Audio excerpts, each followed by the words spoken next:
Monday व्रत कथा, सोमवार व्रत कथा विधि, मंत्र और आरती, शिवजी की ट्रेडिशनल कथा इन हिंदी। नमः शिवाय। सभी भक्तों को मेरा सादर प्रणाम। आज हम आपको सुनाने जा रहे हैं सोमवार व्रत की संपूर्ण पौराणिक कथा। इस व्रत को करने से भगवान शिव शीघ्र प्रसन्न होते हैं और भक्तों की हर मनोकामना पूर्ण करते हैं। सोमवार का दिन स्वयं महादेव को समर्पित होता है। व्रत की विधि। सोमवार व्रत विधि। व्रत का दिन और प्रारंभ। सोमवार के दिन सूर्योदय से पूर्व उठें और स्नान कर स्वच्छ वस्त्र धारण करें। घर को साफ करें और पूजा स्थान पर गंगाजल छिड़के। पूजा सामग्री तैयार करें। बेलपत्र, 3 पत्तों वाला, अक्षत, चावल, कच्चा दूध, दही, घी, शहद, शक्कर, पंचामृत के लिए धूप, दीप, कपूर, अगरबत्ती, सफेद फूल, जल से भरा तांबे का लोटा, भगवान शिव और माता पार्वती की मूर्ति या चित्र। पूजा विधि। सबसे पहले भगवान गणेश का स्मरण करें। फिर भगवान शिव को जल और पंचामृत से स्नान कराएं। शिवलिंग पर बेलपत्र, चावल, फूल चढ़ाएं। घी का दीपक जलाएं और कपूर आरती करें। नमः शिवाय मंत्र का जाप कम से कम 108 बार करें। सोमवार व्रत की पूर्ण कथा सुने या पढ़ें। दिन भर उपवास। उपवास में फलाहार या जलनीर का सेवन करें। कुछ लोग केवल एक समय अन्न ग्रहण करते हैं। सोमवार के व्रत को लेकर मान्यता है कि इस व्रत को करने से भगवान शिव अपनी भक्तों की मुराद जल्दी पूरी करते हैं। सोमवार का दिन भगवान शिव को समर्पित है, इसलिए इस दिन भगवान शिव की पूजा और व्रत करने का महत्व और ज्यादा बढ़ जाता है। यदि आप सोमवार के व्रत करते हैं तो आपको सोमवार व्रत कथा पढ़ना बेहद जरूरी है, क्योंकि इसके बिना आपका व्रत अधूरा माना जाता है। आइए जानते हैं सोमवार व्रत कथा। सोमवार व्रत कथा। देवों के देव महादेव बहुत ही भोले माने जाते हैं, इसलिए उनका एक नाम भोलेनाथ भी है। पौराणिक मान्यतानुसार भगवान शंकर को प्रसन्न करने के लिए किसी भी तरह के खास विशेष पूजन की आवश्यकता नहीं होती, क्योंकि कहा जाता है कि वह तो भोले हैं और भक्त की मन से की गई क्षणिक मात्र की भक्ति से ही वह प्रसन्न हो जाते हैं। अगर आप भी शिव की भक्ति और कृपा पाने के लिए सावन के सोमवार का व्रत करते हैं तो इस कथा से भोलेनाथ को प्रसन्न कर सकते हैं। सोमवार व्रत की मुख्य कथा। साहूकार को मिला संतान प्राप्ति का वरदान। एक बार किसी एक नगर में एक साहूकार था। उसके घर में धन की कोई कमी नहीं थी, लेकिन कोई संतान न होने के कारण वह बहुत दुखी था। संतान प्राप्ति के लिए वह हर सोमवार को व्रत रखता था और पूरी श्रद्धा के साथ शिव मंदिर जाकर भगवान शिव और माता पार्वती की पूजा करता था। उसकी भक्ति देखकर एक दिन मां पार्वती प्रसन्न होकर भगवान शिव से साहूकार की मनोकामना पूर्ण करने का निवेदन किया। पार्वती जी के आग्रह पर भगवान शिव ने कहा कि हे पार्वती, इस संसार में हर प्राणी को उसके कर्मों का फल मिलता है और जिसके भाग्य में जो हो उसे भोगना ही पड़ता है। लेकिन पार्वती जी ने साहूकार की भक्ति देखकर उसकी मनोकामना पूर्ण करने की इच्छा व्यक्त की। माता पार्वती के आग्रह पर शिवजी ने साहूकार को पुत्र प्राप्ति का वरदान तो दिया, लेकिन उन्होंने बताया कि यह बालक 12 वर्ष तक ही जीवित रहेगा। साहूकार के पुत्र का कुछ ऐसे हुआ विवाह। माता पार्वती और भगवान शिव की बातचीत को साहूकार सुन रहा था, इसलिए उसे ना तो इस बात की खुशी थी और ना ही दुख। वह पहले की भांति शिवजी की पूजा करता रहा। कुछ समय के बाद साहूकार की पत्नी ने एक पुत्र को जन्म दिया। जब वह बालक 11 वर्ष का हुआ तो उसे पढ़ने के लिए काशी भेज दिया गया।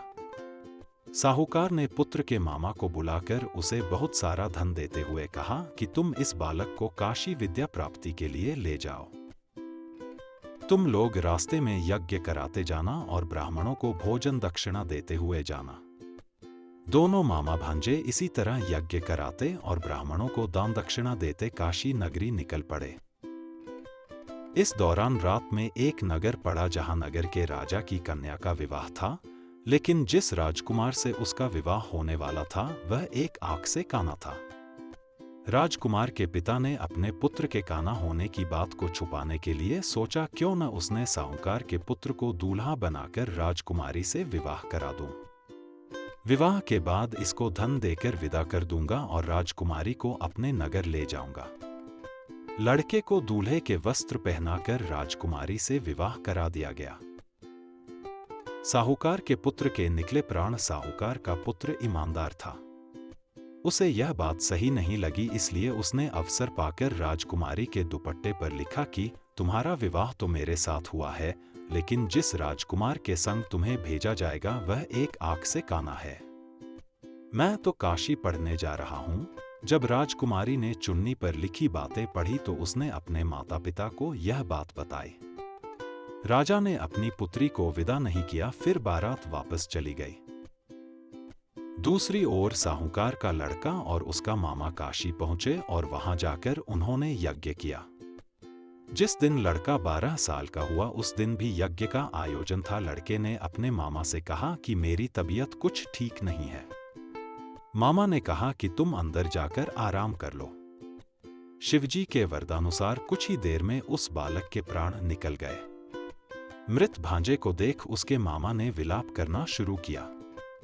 संयोगवश उसी समय शिवजी और माता पार्वती उधर से जा रहे थे। पार्वती माता ने भोलेनाथ से कहा, स्वामी, मुझे इसके रोने के स्वर सहन नहीं हो रहा, आप इस व्यक्ति के कष्ट को अवश्य दूर करें। शिवजी की कृपा से जीवित हो उठा साहूकार का बेटा। जब शिवजी मृत बालक के समीप गए तो वह बोले कि यह उसी साहूकार का पुत्र है जिसे मैंने 12 वर्ष की आयु का वरदान दिया था।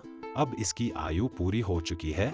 लेकिन मातृभाव से विभोर माता पार्वती ने कहा कि हे महादेव, आप इस बालक को और आयु देने की कृपा करें, अन्यथा इसके वियोग में इसके माता पिता भी तड़प तड़प कर मर जाएंगे। माता पार्वती के पुण्य आग्रह पर भगवान शिव ने उस लड़के को जीवित होने का वरदान दिया। शिवजी की कृपा से वह लड़का जीवित हो गया। शिक्षा पूरी करके लड़का मामा के साथ अपने नगर की ओर वापस चल दिया। दोनों चलते हुए उसी नगर में पहुंचे जहां उसका विवाह हुआ था। उस नगर में भी उन्होंने यज्ञ का आयोजन किया। उस लड़के के ससुर ने उसे पहचान लिया और महल में ले जाकर उसकी खातिरदारी की और अपनी पुत्री को विदा किया। सबकी मनोकामनाएं होती हैं पूर्ण। इधर साहूकार और उसकी पत्नी भूखे प्यासे रहकर बेटे की प्रतीक्षा कर रहे थे।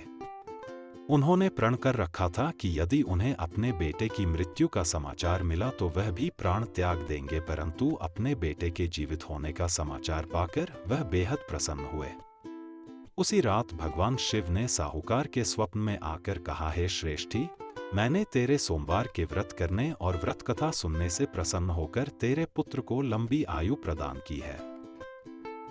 इसी प्रकार जो कोई सोमवार व्रत करता है या कथा सुनता और पढ़ता है उसके सभी दुख दूर होते हैं और सभी मनोकामनाएं पूर्ण होती हैं। संध्या को पुनः शिव पूजन करें, शाम को फिर से शिव जी की पूजा करें, फिर नमः शिवाय का जप करें और आरती गाएं।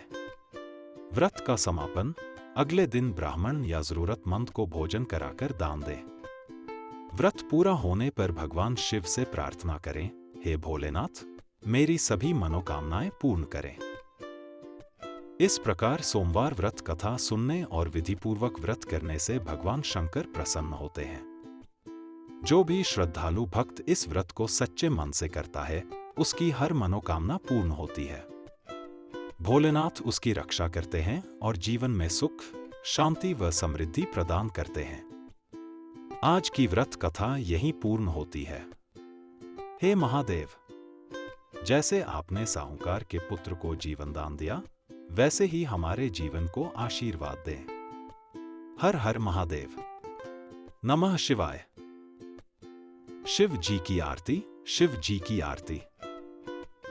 जय शिव ओंकारा, जय शिव ओंकारा। ब्रह्मा विष्णु सदा शिव अर्धांगी धारा। जय शिव एकानन चतुर्नानन पंचानन राजे। हंसानन गरुड़ासन वृष वाहन साजे। जय शिव 2 भुज 4 चतुर्भुज 10 भुज अति सोहे। त्रिगुण रूप निरखता त्रिभुवन जन मोहे। जय शिव। अक्षमाला बनमाला रुंडमाल धारी, चंदन मृगमद सोहे भाल शशिधारी। जय शिव। श्वेतांबर पीतंबर बाघंबर अंगे, संकादिक गरुणादिक भूतादिक संगे। जय शिव। कर के मध्य कमंडलु चक्र त्रिशूल धरता, जग करता जग भारता जग संहार करता। जय शिव। ब्रह्मा विष्णु सदाशिव जानत अविवेका, प्रणवाक्षर में शोभित ये तीनों एका। जय शिव। काशी में विश्वनाथ विराजत, नित उठी भोग लगावत भूतन संग राजत। जय शिव। त्रिगुण शिवजी की आरती जो कोई नर गावे, कहत शिवानंद स्वामी मनवांछित फल पावे। जय शिव। शिवाय नमः, महेश्वराय नमः, शंभवाय नमः, शंकराय नमः, रुद्राय नमः, पशुपते नमः, उग्राय नमः, महादेवाय नमः। जय शिव ओंकारा, जय शिव ओंकारा।